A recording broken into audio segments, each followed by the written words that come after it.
இது மார்கழி முதல் நாளோட விளாக். குற்றம் புரிந்தவன்னு ஒரு வெப் சீரிஸ் ஒன்று பார்த்துருந்தேன். அது ரொம்பவே மைண்ட் டிஸ்டர்ப் பண்ணிருச்சு. ஸோ கொஞ்சம் பீஸ்ஃபுல்லாக இருக்கலான்னு சொல்லிட்டு கோலம் போட ஸ்டார்ட் பண்ணிட்டேன். நான் ஒன்றும் கோலம் போடுறதுல ப்ரோவெல்லாம் இல்லை. பட் அதை போடும்போது கொஞ்சம் டைம் ஸ்பெண்ட் பண்ணுறது நல்லா இருக்க மாதிரி இருந்துச்சு. த்ரில்லர் மூவி பார்க்க பிடிக்கும். ஆனால் பார்த்துட்டு நானே பயந்துப்பேன். இருந்தாலும் அதை பார்க்குறதுல உள்ள சுவாரஸ்யம் நிஜமாவே சூப்பராக தான் இருக்கும். கோலம் போட்டு முடிச்சுட்டு அதில் மஞ்சள் குங்குமம் வச்சுட்டு அதை எடுத்து பார்க்கும்போது ரொம்பவே நல்லா இருந்துச்சு. வீடே ரொம்ப நீட்டாக ஃபீல் ஆச்சு எனக்கு.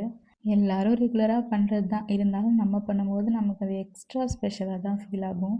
அம்மா இங்கே பாரு நான் எப்படி கோலம் போட்டிருக்கேன் அப்படின்னு அம்மாவுக்கு ஒரு ஃபோட்டோ எடுத்து அனுப்பி நம்ம பெருமைப்பட்டுப்போம். ஈவினிங்கில் டீ இல்லாமல் எப்படி நல்லா ஸ்ட்ராங்காக ஒரு இஞ்சி சாய் போட்டு எடுத்துகிட்டு மாடிக்கு போயாச்சு.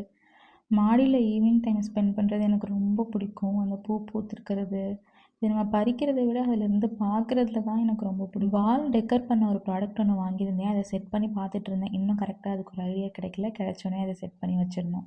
வந்து குளிச்சுட்டு சாமிகிட்ட ஒரு அட்டனன்ஸை போட்டுற வேண்டியதான். எப்போவுமே விளக்கேற்றி நல்ல வாசனையாக ஒரு சாம்பிராணி வச்சு, நமக்கு முருகன் தான் எப்போவுமே எக்ஸ்ட்ரா ஸ்பெஷல். அவருக்கு தனியாக ஒரு வணக்கத்தை போட்டுட்டு நல்ல பெரிய பட்டையாக போட்டு ஈவினிங் உட்காந்தா தான் நிம்மதியாக இருக்கும். மதியம் மீந்த தக்காளி சாதத்தில் ஒரு முட்டையை உடச்சி ஏதோ புது டிஷ் பண்ண மாதிரி பண்ணி சாப்பிட்டுட்டு புக் படிச்சுட்டு தூங்கியாச்சு.